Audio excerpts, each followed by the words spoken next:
وفي الآية التي ستأتي معنا سورة الحجرات: إنما المؤمنون إخوة وأصلحوا بين أخويكم. هذا مقتضى الأخوة، نصلح. ما زال: وجعل الله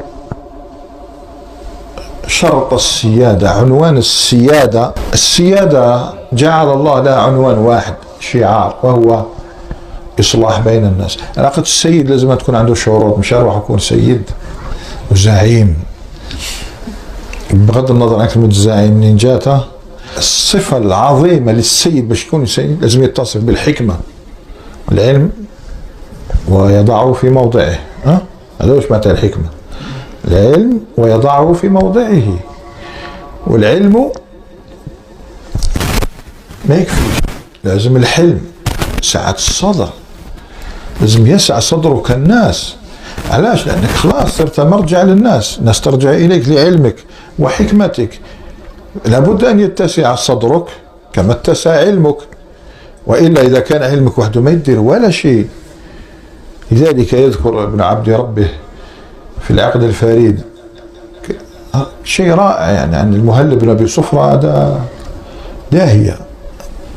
قيل: كيف بلغت ما بلغت؟ قال: بالعلم. قال: فلان أعلم منك وفلان أعلم منك وفلان أعلم منك ولم يبلغوا ما بلغت. قال كلمة رائعة جدا.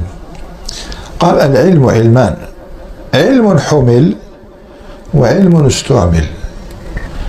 فما حمل ضر، فقط حمل، وما استعمل نفع.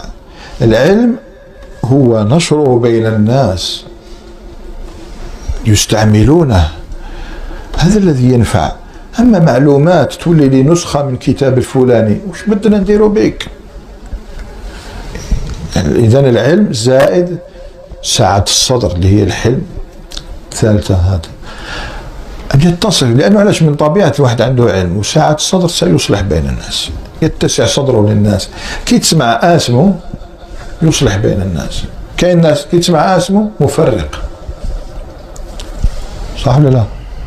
كاين ناس هكذا تسمع اسماءهم يغلب على ظنك انه مفرق، سواء كان داعية او سياسيا او داعي لفكرة كالداعين للافكار التي تهد الامة هدا. لا لا لا، انت لست السيد، لا تصلح للسيادة، لأن من صفات السيد هو الإصلاح. الدليل في صحيح البخاري عن أبي بكرة رضي الله عنه الذي يخرج من الفتنة، هدأت الفتنة بهذا الحديث. الفتنة التي كان بين الصحابة رضي الله عنهم هدأت بهذا الحديث. يقول: إن كان النبي صلى الله عليه وسلم على المنبر وأشار إلى الحسن وقال: إن ابني هذا سيد. شوف علاش؟ ولعل الله أن يصلح به بين فئتين عظيمتين من المسلمين. تنازل الحسن عن طلب الخلافة واجتمع المسلمون على معاوية وسموا عام الجماعة وعادت القوة للأمة الإسلامية. السيد باش ما تجيش هكذاك، اسمح يصلح بين فئتين. كاين حرب دامت 40 سنة والعرب مختصون في مثل هذه الحروب. قديما في الجاهلية حرب الباسوس، حرب الفجار، وعندنا حرب داحس والغبراء. حرب داحس والغبراء كانت بين قبيلتين من قبائل غطفان، عبس وذبيان. عبس قبيلة عنترة مات هو في الحرب، عنتر بن شداد مات في هذه الحرب. وذبيان بصعد الحرب عباك علاش نشأت على جال بالون، عفوا على جال تعمدت قولها، على جال بالون سباق بين فرسين. عباك بها أجل سباق بين داحس والغبراء. داحس فرس والغبراء فرس، فيتسابقون. عندما كادت داحس تسبق الغبراء عثرها رجل بماذا؟ وضع حجر أو أي شيء فعثرت تلك الفرس وسبقت الغبراء. قامت حرب 40 سنة. ألا يشبه هذا ما كاد يقع بين مصر والجزائر؟ لما يشبه شوفوا عن والو، حرب كذا منا، أروح حتى وحبس هذه الحرب، ماتوا فيها كثير. فنهض رجلان من بني مرة، أحدهما هارم بن سنان المشهور، وعوف بن مالك أو عوف بن الحارث، عوف بن الحارث، رجلان مريان من قبيلة بني مرة، أصلحا بين عبس وذبيان ودافع من مالهما الديات. شحال ماتوا؟ عدد كبير جدا، دافعوا الديات. إلى الآن ما زلنا نتكلم عنه هذيك، مع أنه كان مشرك هارم بن سنان، ما زلنا نتكلم عليه.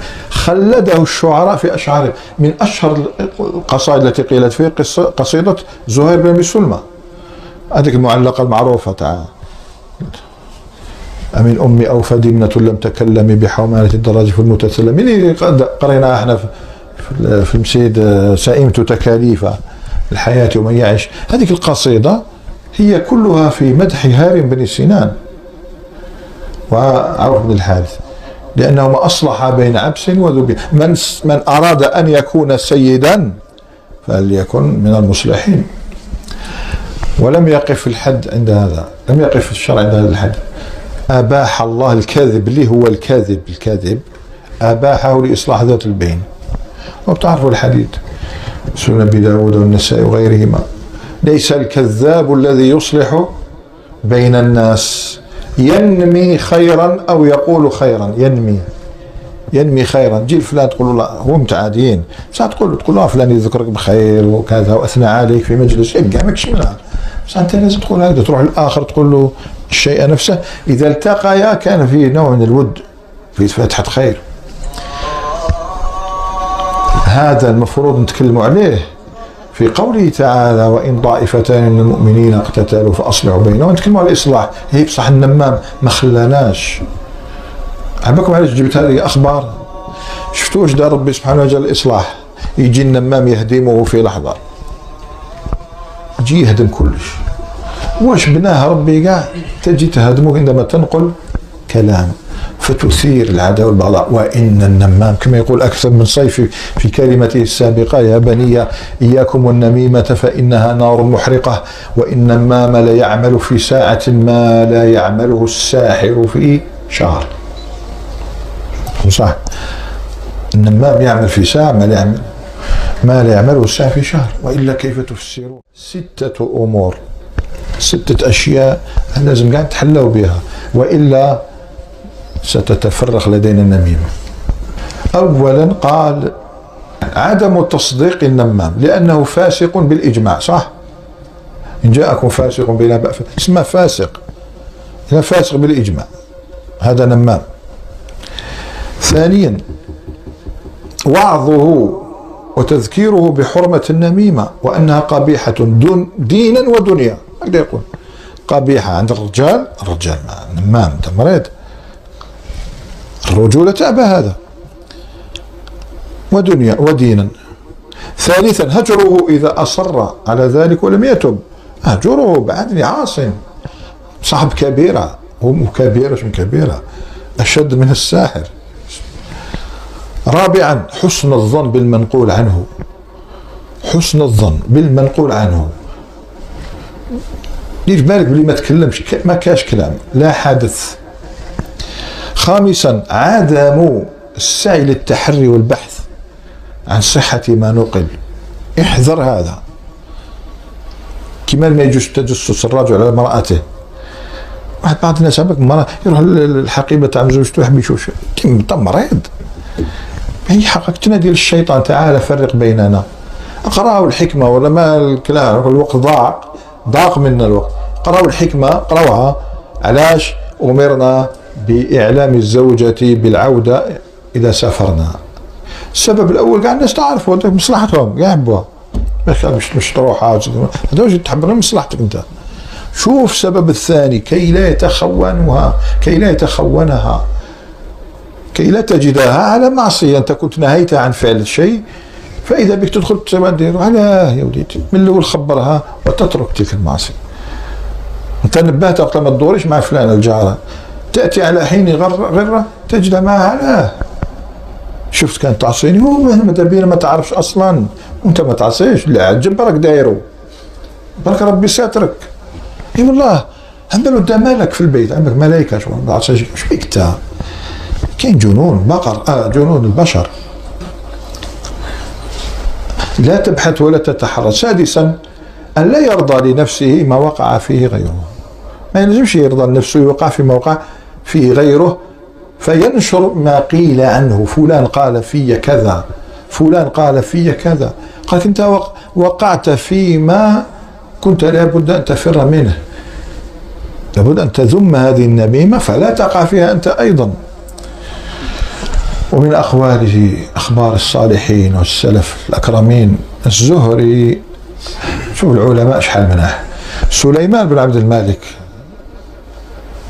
الخليفه الاموي كان جالس في مجلس يعاتب رجلا نم عليه، يعاتبه اللي تكلمت فيه، فأنكر الرجل قال لا والله ما قلت ذلك. فقال سليمان بن عبد الملك بلى إن الذي أخبرني لصادق.